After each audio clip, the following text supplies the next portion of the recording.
Veja que o Senhor Jesus, quando esteve aqui na terra, ele curou os endemoniados, libertando eles dos demônios, curou os enfermos, purificou os leprosos, abriu os olhos de cegos.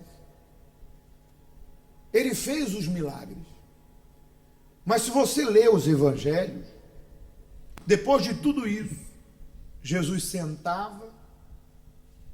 sentava o povo e começava a ensinar a eles a respeito do reino de Deus, que deveria ser conquistado começando aonde? Aqui na terra. Então, ele ensinava as pessoas a se separarem para Deus. E esses ensinamentos, muitos deles, foram feitos no Monte das Bem-aventuranças, começando em Mateus 5, embora nós vamos ler 6, 7, 13. E Jesus foi ensinando os limpos de coração. Ele disse: bem-aventurado quando por minha causa te perseguirem. Quer dizer, feliz você é. E qual era o propósito dos ensinamentos?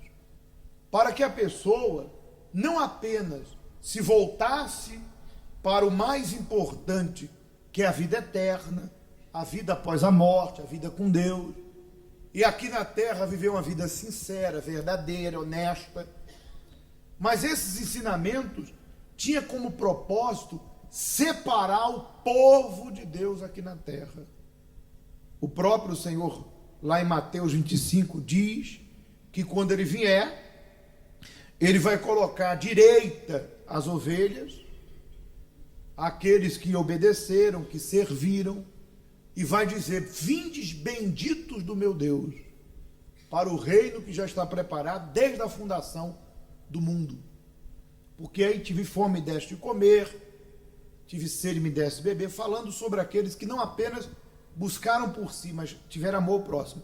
E aos bodes, representando os infiéis, ele vai colocar, que estarão à esquerda, ele vai dizer: apartai-vos de mim, porque tive fome e não me deste de comer. Enfim, então o Senhor Jesus sempre ensinou para separar o povo fiel, preparar um povo fiel.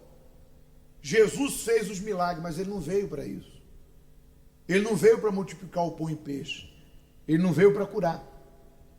Ele não veio com esse objetivo. Ele veio para salvar. E é óbvio, é claro, para que se fique provado que ele é o Filho de Deus, então ele se manifestou para destruir as obras de quem? Do diabo. Mas o que adianta curar se aquele curado não foi salvo? A carne vai adoecer de volta e vai morrer. O que adianta salvar a família? O que adianta, ele próprio disse, de que vale ao homem salvar o mundo todo e perder a própria alma? O que adianta eu resolver um problema financeiro se tudo vai ficar por aí? Então, Jesus dá as bênçãos, mas o mais importante é a salvação da nossa alma. E o que ele falou dentre tantas palavras das bem-aventuranças, que é muito forte?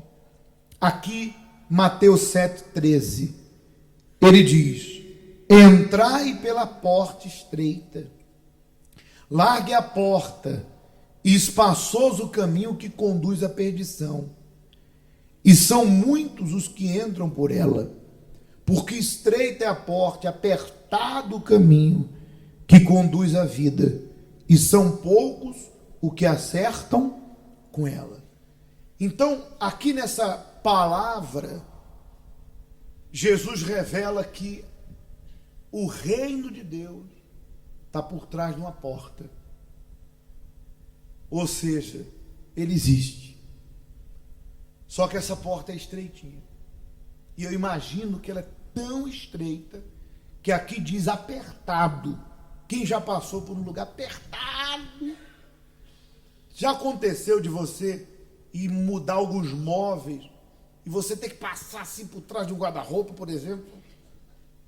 Imagine uma porta que o começo dela é apertado e continua apertado até o fim. Só que lá no fim você sabe que algo bom te espera.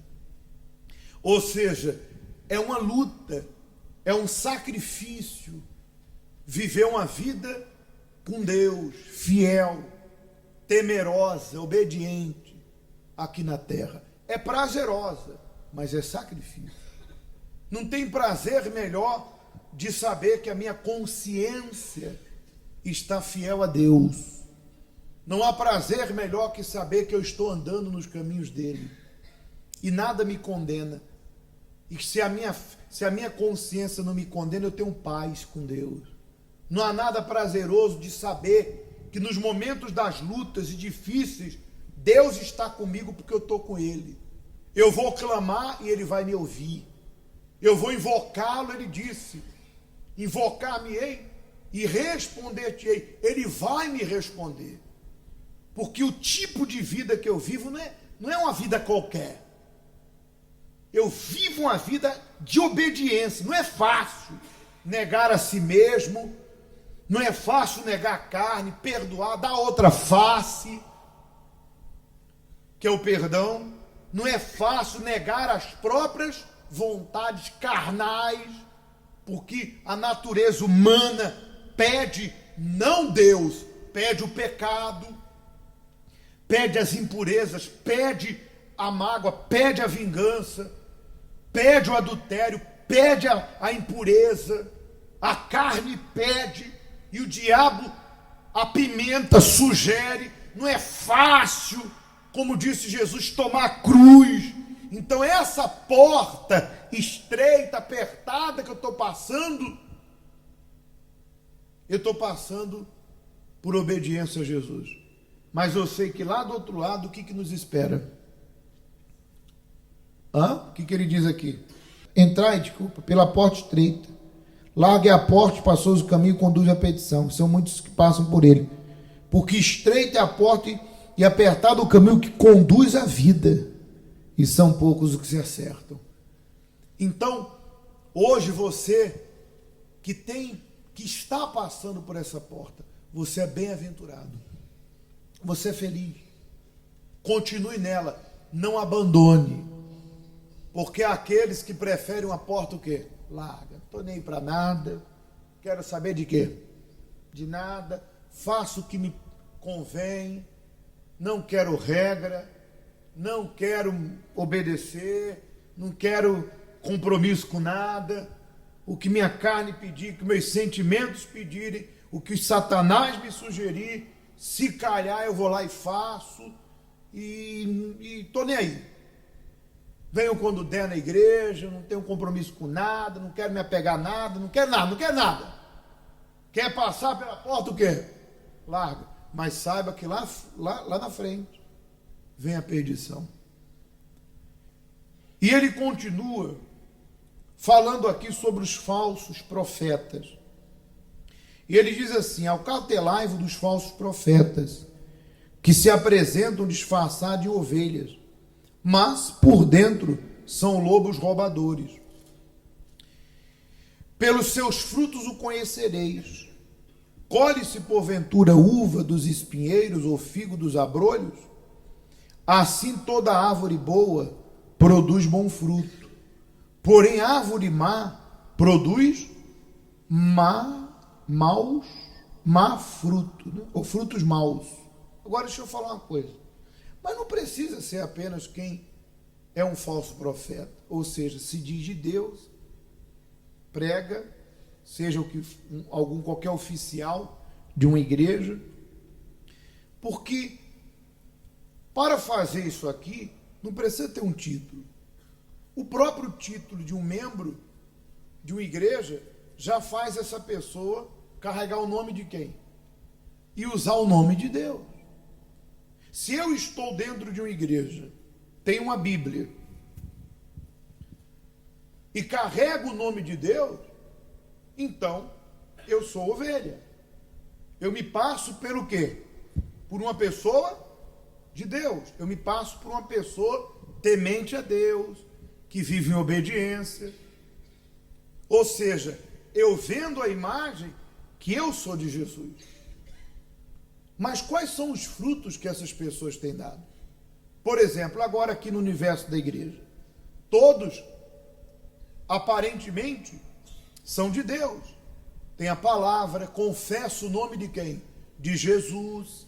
Na hora da oração, ora, clamam. Tem até já sabe a maneira de clamar, levanta a mão e clama, e fala, e ora. Ou seja, você e eu, todos nós, temos dentro de nós essa ideia, porque aprendemos assim. Mas o conteúdo é que mostra se realmente a árvore é boa ou má. E qual é o fruto que você tem dado lá fora? Porque muitos que dizem ser uma boa árvore, diz aqui, têm produzido má fruto. Às vezes a pessoa, não, eu sou de Jesus, mas os seus frutos são reprovados, até pelas pessoas lá fora, que olham e falam, olha lá, fulana vai na igreja, mas lá, é uma mentirosa. Olha lá, está aí na igreja, caloteira. Ah, está aí na igreja, fofoqueira. Está indo na igreja, olha lá, vive o inferno, quebra o pau todo dia com o marido e sai com a Bíblia bonitinha de manhã cedo com óculos escuro, que tomou um soco no olho. Quer dizer, é uma pessoa que se veste de cristã, que se veste de uma pessoa de Deus. Mas o fruto dela qual é? É mentirosa, tratante, de repente deve e não paga, e não dá as caras para assumir, não é verdadeira, vive na mentira, vive na fornicação, na prostituição, anda com quem não presta, fazendo o que não deve. De repente, as pessoas não sabem, mas ela própria, em quatro paredes, faz o que não deve. Ou seja, a árvore parece boa, mas o fruto é o quê? Podre.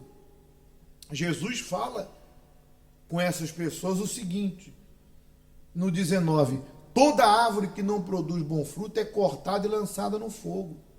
Assim, pois, pelos seus frutos o conhecereis. Quer dizer, você quer conhecer uma pessoa de Deus? Olha os frutos dela. Se ela tem frutos de arrependimento, por exemplo, existem pessoas que quando o Espírito Santo faz o apelo para ela largar o pecado, se arrepender, se batizar, renunciar àquela velha vida, ela até vem à frente, de repente até chora, e fala, e confessa, mas quando ela sai da igreja, os frutos que ela produz não são frutos de arrependimento, são os mesmos frutos podres. Ela não tem comportamento de uma pessoa que realmente quer mudar. Continua vendo o que não deve, andando com quem não deve, fazendo o que não deve, alimentando os sentimentos que não deve. Porque se você pediu, confessou e pediu ajuda a Deus, Ele vai te ajudar. Agora é muito triste a pessoa carregar a capa de ovelha e viver por aí fora como o quê? Como lobo. Imagine o quanto que nós somos mal vistos por causa dessa pessoa. Imagine quantos que não querem vir à igreja por causa dela. Pessoas que andam aprontando aí fora, dando fruto maus, até roubando, mentindo, se envolvendo com a mulher dos outros ou com o marido dos outros. Gente que é má, o fruto é podre, mas na igreja não, está lá com a palavra, com a biblinha, né? Carinha de santa, como diz a Bíblia, com forma de piedade, toda, amém, e bate o pé, dá o dízimo, devolve a oferta, mas o fruto do arrependimento não tem.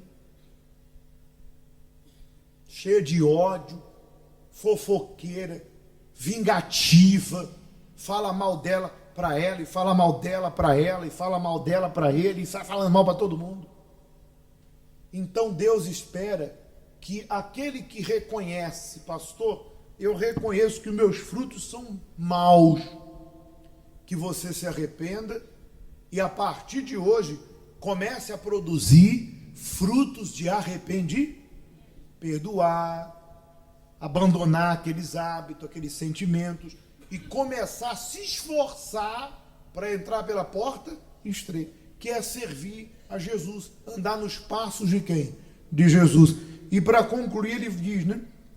Nem todo que me diz Senhor, Senhor entrará no reino dos céus, mas aquele que faz a vontade do meu Pai que está nos céus.